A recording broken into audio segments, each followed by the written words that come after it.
This video will go over the basics of how to use VoterLists online. To create an account for VLO, you'll first have to go to the login page, which you can find here on our website. From here, click on the Create Account link, and then fill out all of the fields with the necessary information. The first page here will require you to enter your personal information, while the second page here will require you to enter information about your organization. On the third page, the references page, you'll have to select the states that you would like access to, as well as your intended reason for accessing VLO. Once you have registered, your account will be vetted by our VLO support team, and then you will receive a notification once your account has been opened. So let's go ahead and go back here. Once you have received notice that your account has been opened, you can then log into VLO using the login page. Once you're logged into VLO, you'll land on our home page here, and you'll be able to cycle through a number of different slides here.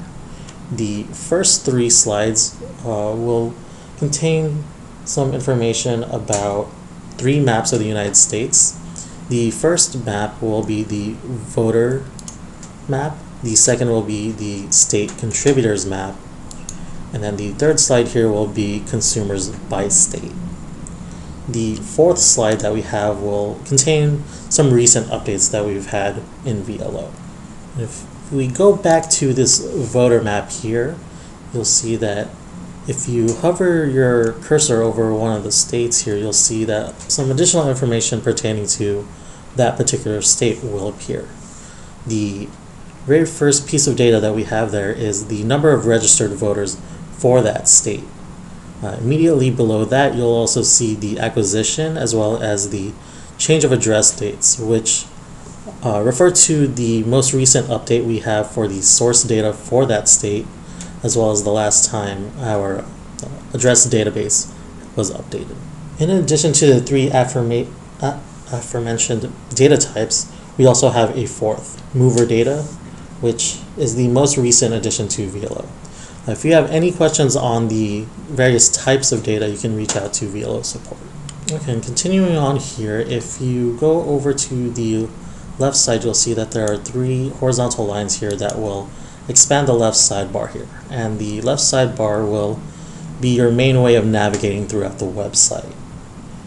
And let's go ahead and go over to the section of the website where the majority of our users spend their time, which is the Query Builder section. For the sake of this demonstration, we're going to go into the Query Builder for the voter data, but the Query Builder will look almost identical for most of the data types that we have here. Okay, and so when you land on the Query Builder page, it'll look something like this. The data that we have for VLO comes from source files that we received directly from the state. If you click where it says State Summary up here at the top, you'll see the most recent updates to the state source file, as well as the change of address here in the second column. And this is all broken down by county, but again, since we do receive it by the state, the dates will usually be the same for each county. In addition to those two dates, we also have the Do Not Call List update, as well as the phone refresh, which are here in the third and fourth columns respectively. Okay, and continuing on here, if you look to the left side of the page, you'll see a list of what we refer to as data points. These data points are essentially the different categories that you can use to specify your search requirements, and we use these to essentially put together a list of parameters that you will use to target whatever voters or whatever data that you are looking for. Okay, so we'll go ahead and go over each of these data points briefly here. The first data point, which is the jurisdiction option, will narrow your search down based on districts, counties, municipalities, or other similar groupings based on address. If you are a Hill user, you will likely already have a congressional district filter already applied to your account, so you may not need to make selections such as congressional district and such. In order to add a congressional district, let's say, to your query, you just have to select whatever it is you're looking for. For this, I'm in the state of Alabama, so let's go ahead and add Congressional District 1. And in order to add it to the actual query, you just have to click the Update Query button. And once I've clicked on that, you'll see that it has been added to the list of query clauses that I have here, and you'll see that the unique individuals count has updated as well. And moving on, we have the second category here, which is demographic. These options will allow you to narrow down your search by population or group statistics based on data such as age or ethnicity. So let's go ahead and add some age indicators to our query. Let's say, for example, I'm looking for voters that are both young and old. I'll go ahead and select 18 to 24 for young, and then I'll also select 65 to 74 for our older voters, and then I'll click Update Query. And you'll see that the count has been updated as well as the actual query itself. Moving on here, the third option down is the party options, which are essentially exactly what they sound like. It's all based on party affiliation that voters may have. So let's say for the state of Alabama, we are searching for voters that are Republicans. So we'll go ahead and select Preferred Republican, and then we'll click Update Query. And again, you'll see everything update as well. The fourth option down that we have here is the Vote History option. And this data is just based on any past election. And keep in mind that if you are a Hill user, you may or may not have access to the party and vote history data points. And that all depends on the state that you have access to, as access to this type of data may be restricted depending on your state's legal restrictions. So just for the sake of demonstration, let's go ahead and select voters that voted in the 2017 primary as well as the 2014 primary. And then we'll go ahead and click Update Query. And moving right along here, the next option down is the mail and email option, which will narrow down your search based on mailing or email address. If you're planning on doing a mailing, you will need to use certified addresses, the CASS certified mail addresses. And the reason for that is because these certified addresses are guaranteed to be deliverable. And then the next option down here is the phones category. This will allow you to narrow your search down based on phone numbers. For this particular data point, we do strongly recommend that you use the use case scenarios, as these are essentially going to fill out all these options for you based on what it is you're looking for. So let's say we're looking for, let's go ahead and add High Connect mobiles. And we'll go ahead and add that to our query here.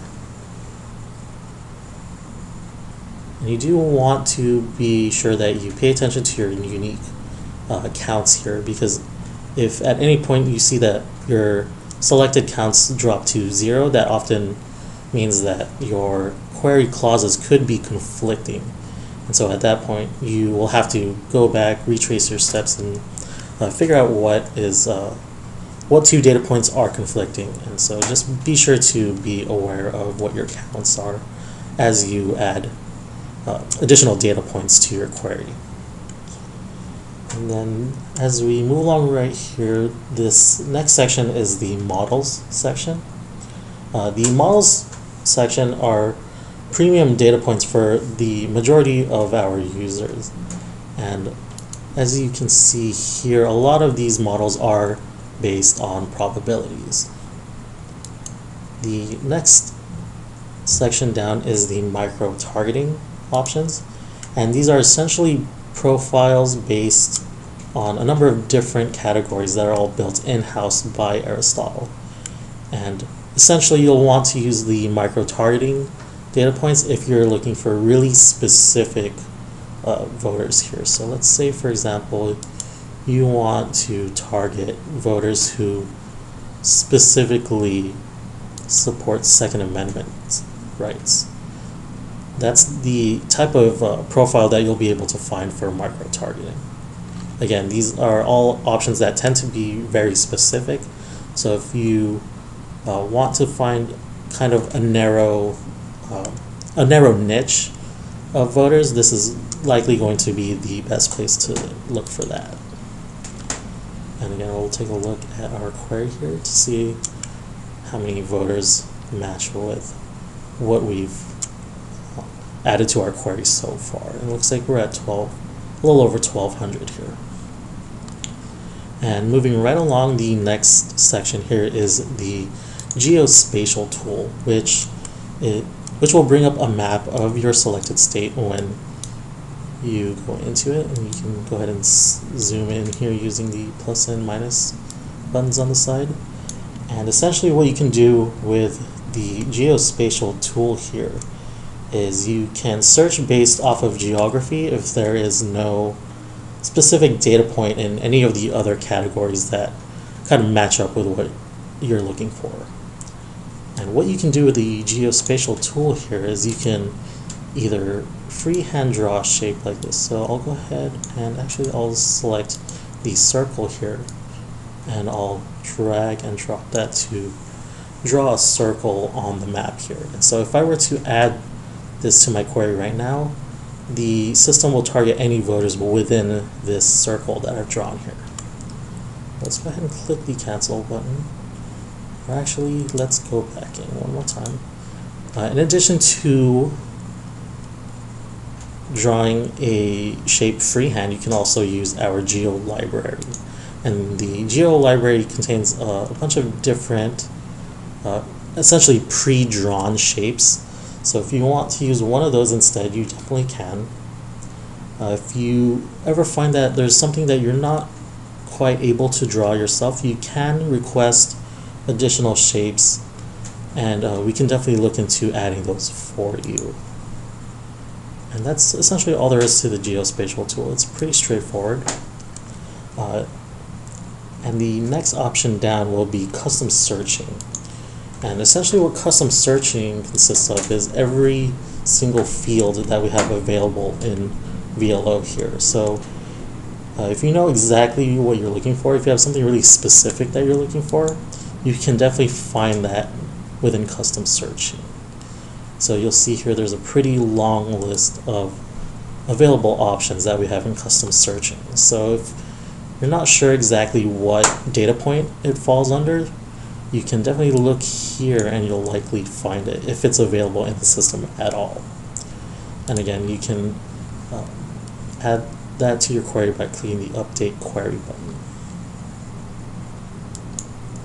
Alright, and moving right along here, the next option down from custom searching is the D-dupe tool. And this is going to be a pretty useful tool, especially if you're a Hill user.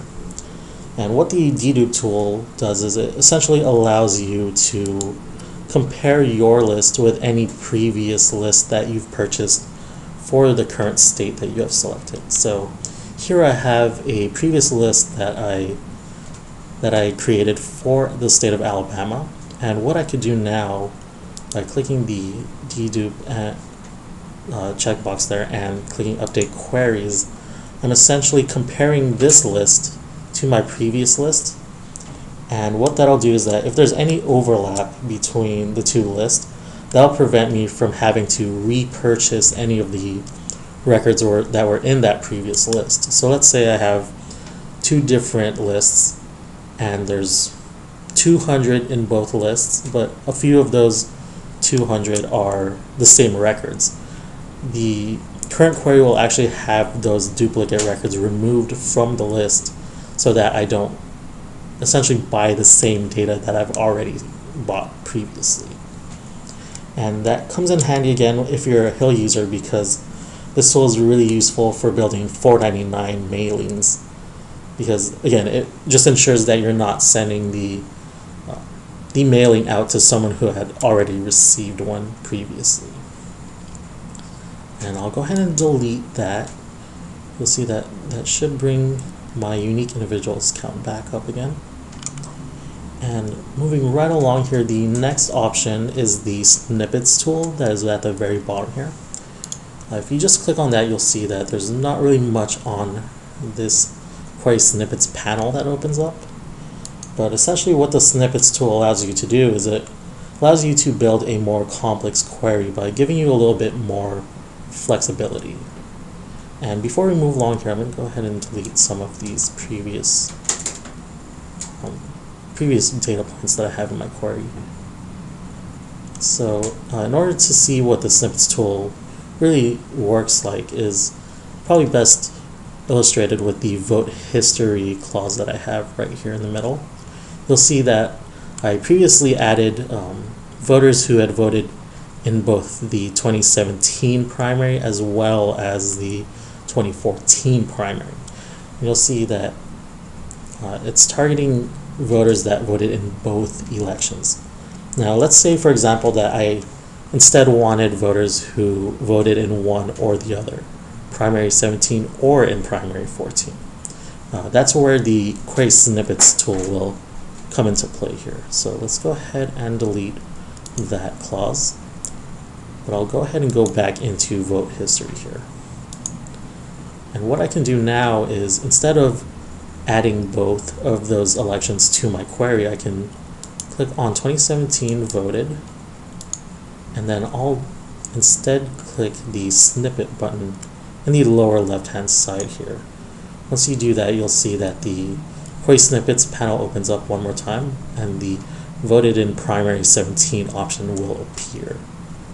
Now going back to the vote history options, now I want to target voters that voted in the 2014 primary. So I'll go ahead and do the same exact thing here again, but I'll do that with 2014. And you'll see now that both options have appeared on the query snippets panel. And so what you'll want to do now is, instead of adding voters that voted in one and the other, I'll go ahead and check the options for both, but this time I'll do or. And you'll see here that the option for voted in primary 17 or voted in primary 14 appears. And now I can check that off and click the append to query button. And you'll see right here at the bottom that now my query is searching for voters who voted in one or the other. And so essentially, again, the snippets tool just allows you to be a little bit more flexible with your query. And you'll see here my unique individuals count actually went up pretty significantly from what it was before. And so that brings us to the different count types that we have at the top of the page here. You'll see that by default, the unique individuals option is usually selected, but for example, if I wanted to select, or I wanted to search for unique households instead, I could just click that option and then click the run count button at the top, and you should see that update accordingly. And essentially what each of these counts are, they're exactly what they appear to be. If you check a box for one option and then click the run count, you'll see the number of that type of data that matches with the query parameters that you have specified. Okay, and moving right along here, you'll see that by default we landed on the query tab. We have a few more options here, so let's go ahead and go to the mapping option. The mapping option is very similar to the Geospatial tool in that it is based on geographic location. And if you zoom in enough, you'll be able to click on specific voters and see some limited data on that voter. It's loading a bit right now, but let's go ahead and move on to the pivot tab here. And what this tool allows you to do is it allows you to get crosstabs for either Excel or HTML. So for Hill users, you can select district for the columns and precinct for rows, and then you'll be able to pivot a query to see counts by precincts. And then going back to the query tab here, you can save a query if you would like to come back to it at a different time. Let's just go ahead and name this Alabama query. And then I'll click the save button here. You'll see that the query was saved successfully. If I wanted to go back to this query, you just have to open up the left sidebar, then go down to the Query Manager tab. You'll see that my Alabama query appears right here. You can delete the query if you like, but if I wanted to reload the query back into the query builder, I would just have to click on this icon resembling a gear here. Go ahead and click the load button. Now that will allow me to navigate away from the page. It'll even allow me to come back to the query if I log out completely. So let's say if you just have to, navigate away from the query at the end of your workday and you want to come back to it tomorrow, you can do that by using that Query Manager page. So let's say that I'm now completely done with my query. I have it exactly as I wanted. I can go ahead and begin the process of having the system actually generate this file for me. And I would begin that process by going to the Checkout tab here. Okay, and so this checkout process here is numbered step by step, so it's pretty straightforward to follow. You can start by giving the file a name and a description, and then you can choose what type of records that you actually want to pull out of the system here. So you'll see that the default option is the unique individuals, but since I also had the unique households selected as well from the count types, that option will appear here as well. Whatever options that you have checked off on the query builder will appear in step 3 here. And then moving right along here,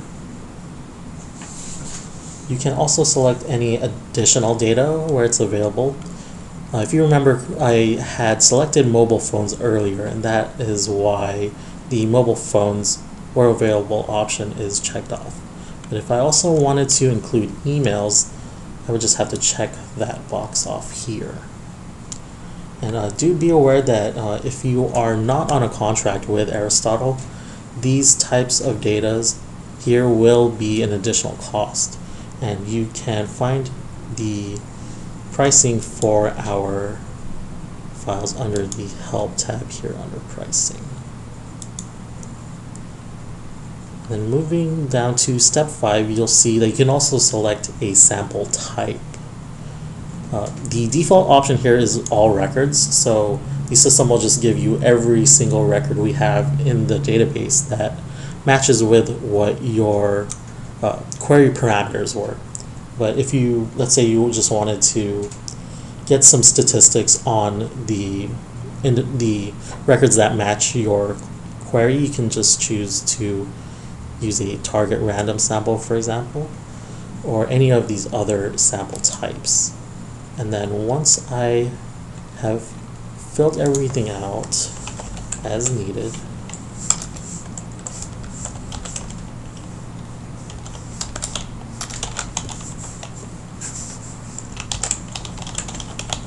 once I have everything filled out as needed, and I click the checkout button at the bottom here, the system will actually begin processing that file.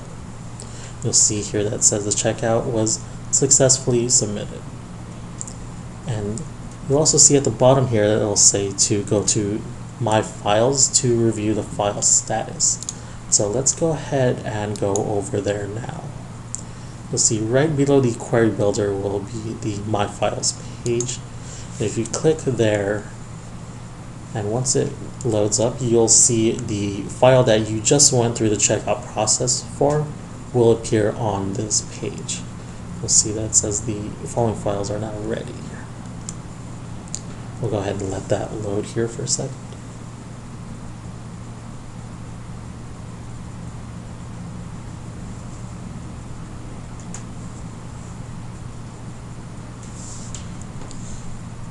Okay, and you can see here that that file that I just went through the checkout process now appears on the My Files page. In order to actually purchase the file, you just have to click on where it says purchase, the checkbox right below that, and then click on the purchase button here.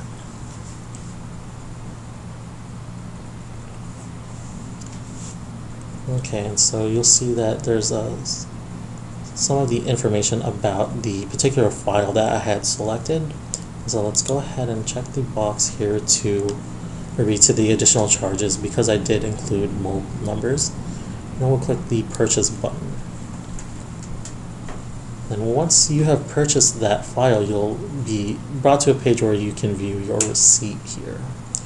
The receipt will have the date of when the file was generated, as well as the actual criteria used in the query. So let's go ahead and go back to the My Files page. You'll see now that the status for that file says purchased, and it'll show when I actually made the purchase. And then in the far right column here, under where it says actions, there's a couple of different options that you have here. You can actually download the file itself by coming to this actions drop-down menu. If you for any reason want to re-download the file after you've already downloaded it, you can do that by clicking on where it says view receipt here, and if you scroll down you should find the option to re-download it in the future. Do keep in mind that if you are pulling lists for either Pennsylvania or Arizona, those states do have a legal requirement to enter a password in order to open the file itself. If you are pulling a list for one of those two states, the password that you enter will actually be your VLO username, not your password, as is usually the assumption. So again, if you're pulling any files for Pennsylvania or Arizona, the password that you have to enter to open the file will be your username. So going along to the top of the page here, you'll see where it says Fields Template. The fields are essentially going to be the columns or the data points that you include in the actual file when you download it from the system. So every account will have a default template, and if you would like to edit the template, you can just click the edit button here. Then we'll go ahead and let that load for a second here. And once that is loaded up, you'll see, if you click on where it says template, you'll see where you can create new templates as well as edit any existing ones. You can also delete and save the current template as well. And then moving down, you'll see on the left side here, these will be every available field that we have in VLO. And you'll see that a lot of these here at the top are grayed out, and that's because they're already being included in the template. And you'll see here on the right side, this list contains all of the fields that are already added to the template. So you'll see, for example, we have a field here for the last names of the record. If you want to delete a field from the template, you would just have to select it and then click on this green minus button to remove it from the template. And you'll see that it now appears on the left side. If we wanted to add a field from the template or from the system to the template, we just have to click on it, and then you should be able to, actually I have two selected right now. Looks like, let's see. Okay, to actually add a field from the system to the template, you would just have to click on it and then drag that over. And then be sure to click on the save button, and then that'll save your template before you close up the template editor. Okay, so once you've downloaded your actual file, then you'll be free to actually view that data that you pulled out of the system. If you have any third-party vendors that you would like to integrate with VLO, you can do so under the My Account page. and then going over to the partner info page. So if you are integrating with, let's say, Nation Builder, for example, you can enter your Nation Builder slug here and then click the update button. But if you're integrating with another system, say, such as IQ, you can copy this API token here, then send that over to your IQ representative, and then they'll be able to set up that integration for you. And one last thing to cover before we finish up here. If you go down to the help section, again, you'll be able to find our pricing here, but you can also find our frequently asked questions as well. If you have any questions that are not covered on these two pages, we also have tutorials, but you can always reach out to us here at Aristotle anytime you need additional assistance. If you go over to the Query Builder page and we go back into the Voter Query Builder, you'll see when it loads up here that we can click on the State Summary tab, as we did earlier.